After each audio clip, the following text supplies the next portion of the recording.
اچھا افتخار صاحب، vice admiral ہے آپ، یو نو دیز تھنگس لاٹ، ہمیں بھی ایجوکیٹ کریں تھوڑا سا، کیونکہ ابھی ایک نئی خبر آئی ہے جناب کہ انہوں نے کچھ بڑا اس کی ہائپ کریٹ کی ہے انڈیا نے، کہ ہم نے پاکستان کا جھنڈا جہاں پہ بھی لگا ہوگا جہاز پہ وہ ہم اپنی کوسٹ پہ نہیں آنے دیں گے، اینڈ تھنگس لائک دیٹ. میرے خیال میں اپنے گھر میں کھانہ پوری کر رہا ہے موٹی، لیکن میں کئی دفعہ کہہ چکا ہوں کہ اس کی پلو ٹاک بھی ہمارے تک پہنچ جاتی ہے، وہ جو پلو ٹاک کرتا ہے وہ بھی ہمارے تک پہنچ جاتی ہے. تو یہ تو چلے اینی ویز، لیکن یہ اس میں کس حد تک صداقت ہے اور یہ واقعی پریکٹیکلی ہوا ایسے یا نہیں ہوا؟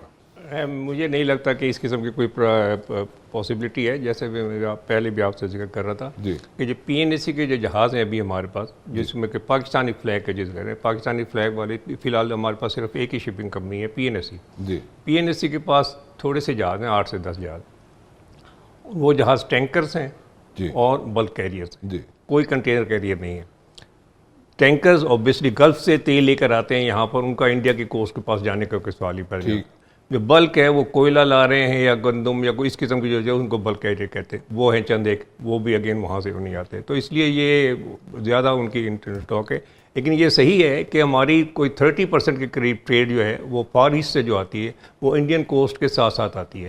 اور سمندر پہ قوانین جو ہے انٹرنیشنل قوانین، ان کے تحت آپ کے ٹیریٹوریل واٹرز میں سے بھی دشمن کے جہاز بھی ہاسٹیلیٹیز کے دوران بھی گزر سکتے ہیں، using the passage of innocent passage جس کو کہتے ہیں. ایک کلوز ہے اس میں کہ یہ وہ صرف گزر رہے ہیں، ان کا کوئی وہ نہیں، تو اس کو روکا نہیں جا سکتا. اور جو ہم اوبیسلی ہم تو نہ ان کے ٹیریٹوریل، ہمارے جہاز نہ ٹیریٹوریل واٹرز میں جاتے ہیں، نہ ان کی ضرورت ہے، وہ جو انٹرنیشنل ٹریڈ میں جا رہے ہیں. دوسرا، اگر وہ ان کو جہازوں کو روکیں گے تو پاکستان کو کس چیز نے منع کیا ہے؟ ان کے گلف سے سارے جہاز نکل کے وہاں جاتے ہیں، تیل وغیرہ جاتے ہیں، ان کے بھی جہاز یہاں سے گزرتے ہیں دوسرے پیپاری سے. تو وہ تو it will be counterproductive for them. ان کے زیادہ جہاز ہیں، ہمارے کم جہاز ہیں. ٹھیک. اور جو ہماری ٹریڈ زیادہ تر آتی بھی ہے فار ایسٹ وغیرہ سے، وہ زیادہ تر فورن فلیگ کیریئرز پہ آتی ہے، کیونکہ ہمارے جہاز کم ہے تو دوسرے جہازوں پہ فورن کمپنیز کے ان کے جہازوں پہ آتے ہیں. اس میں پاکستان کا جھنڈا لہرانے کا تو کوئی بات نہیں، پاکستانی کارگو ضرور ان پہ ہوتا ہے لیکن جھنڈا نہیں. تو سمندر کے قوانین کے تحت اس طرح سے روکنا وہ اپنا وہ نہیں ہے، اپروپریٹ نہیں ہے. اور اپروپریٹس کی مراد یہ ہے کہ اگر وہ روکیں گے تو یہاں سے ہم زیادہ روک پائیں گے. ٹھیک ہے. تو اس لیے ان کا وہ نہیں ہے. اور نیوی، جیسے کہ پہلے نیوی والے بتلا بھی چکے ہیں کہ نیوی ماشاءاللہ بہت بیلنسڈ ہے اور ایکٹیو ہے. ابھی ہر طرح سے سرویلنس کر رہی ہے، ایئر سرویلنس ہے، سرفیس سرویلنس ہے، ہماری سب میرینز ہیں. تو کوئی اینگل ایسا نہیں ہے کہ جس سے کہ نہ ہو. ایون پیس ٹائم میں ریجنل پیٹرولز کے طور پہ اور ٹاسک فورسز کے طور پہ انٹرنیشنل ٹاسک فورسز کے ساتھ نیوی بہت ایکٹیولی پارٹیسپیٹ کر رہی ہے اور پوری طرح تیار ہے. ابھی آپ نے سنا ہوگا ان کا ایئر کرافٹ کیریئر بھی آیا تھا، وہ بھی واپس چلا گیا، ہاربر میں بلا لیا چند دن کے بعد ہی وغیرہ وغیرہ. تو نیوی فلی پریپیئرڈ ہے اور ان کا بہت سارے ہمارے ٹارگیٹس بڑے آسان ہیں ان کو بھی ہٹ کرنا اگر وہ کرتے ہیں سمندر میں کوئی چیز. جیسے آپ نے ابھی انٹروڈکشن میں بتایا تھا کہ 2001-2 کا جو اسٹینڈ آف تھا اس کا ذکر کیا. میں جب ریسنس آپریشن تھا تو میں آپ کو فرسٹ ہینڈ بھی بتاتا ہوں.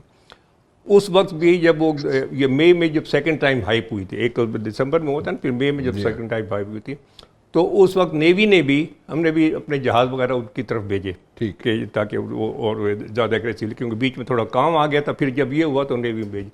اور جب اس قسم کے تھریٹ ڈیولپ ہو جاتے ہیں سمندر پہ تو پھر ایک وہ ہیزرڈ اپنا ان کو وار سرچارج وغیرہ لگ جاتا ہے کہ اس میں ہو نہ ہو انشورنس کمپنیاں چارجز بڑھا دیتی ہیں پر کنٹینر پر کی یو وغیرہ کے بڑھ جاتے ہیں. تو یہ گجرات کے جو بزنس مین تھے اور جو ان کے زیادہ تر جو انڈسٹریلائزیشن ہے، جو کانڈلا، گجرات، بمبئی وغیرہ یہیں پر ہیں اس کوسٹ میں، وہ ساری ہماری ریچ میں ہیں. اچھا. تو اس میں جب ان کو امپیکٹ ہونا شروع ہوا تو انہوں نے اپنی گورنمنٹ کو پریشرائز کرنا شروع کر دیا تھا کہ بھئی یہ ہمارا تو بزنس میں ہر ایک کنٹینر پہ اگر $50 $100 فالتو لگنا شروع ہو جائے تو ان کے اکانومی میں بڑا امپیکٹ پڑے گا. بالکل ٹھیک. تو ابھی بھی ہماری نیوی اگر وہ کچھ بھی حرکت کرتے ہیں تو ہماری نیوی ہر لحاظ سے اس کی کیپیسٹی میں ہے اور اس قابل ہے کہ وہ کر سکے، گجرات کو ہٹ کر سکے. گجرات کے جو انڈسٹریل چیزیں ہیں ان کو ڈائریکٹ ہٹ بھی کر سکتی ہیں اور ان کی ٹریڈ کو بھی ہم امپیکٹ کرتے ہیں. کانڈلا میں جو ان کے جا رہے ہیں سارا تیل ان کا گلف سے آتا ہے اور موسٹلی یہ کانڈلا کمپلیکس میں جاتا ہے، وہ سارا ہماری ریچ میں.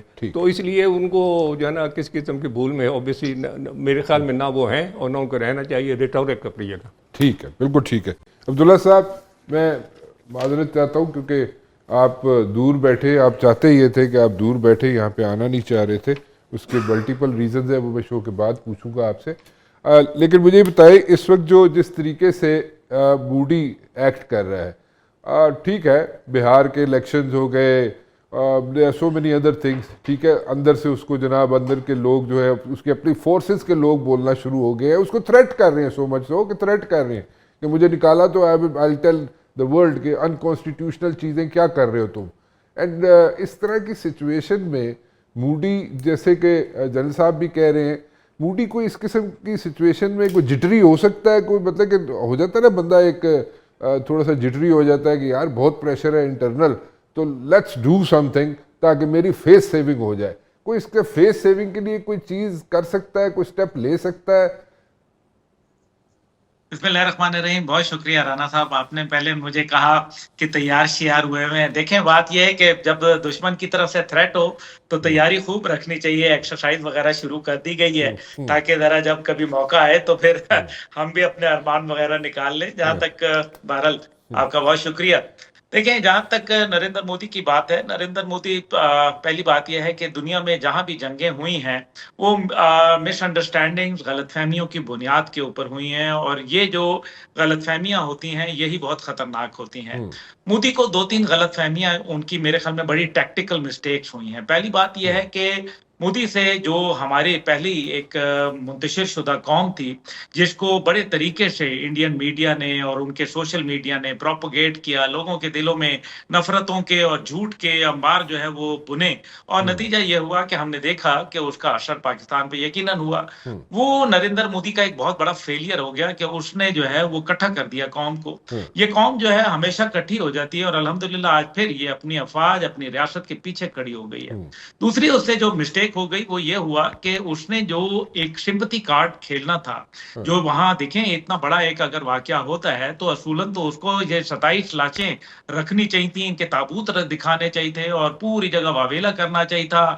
وہاں جو غیر ملکی مارے گئے تھے ان کی لاشوں کو رخصت کرنے کے لیے خود ایئرپورٹ پہ جانا چاہیے تھا، اور اس طرح سے ایک سمپتھی گین کرنی چاہیے تھی، جو کہ ایسا نہیں ہوا.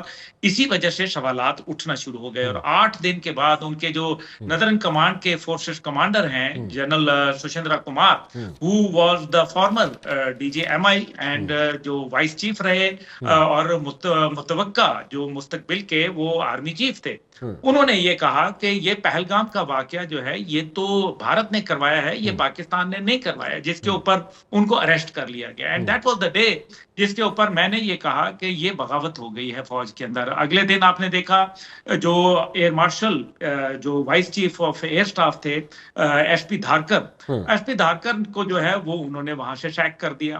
پھر تیسرا جو ہے ابھی جو ان کے directorate general of intelligence military intelligence کے انہوں نے آپ نے دیکھا جنرل رانا جو ہے ان کو ایک ڈاکومنٹس لیک ہونے کے اوپر جو ہے وہ ان کو جو ہے وہ انڈمان آئلینڈ کے اندر جو ہے بھجوا دیا گیا، دوسرے لفظوں میں کالا پانی بھجوا دیا گیا.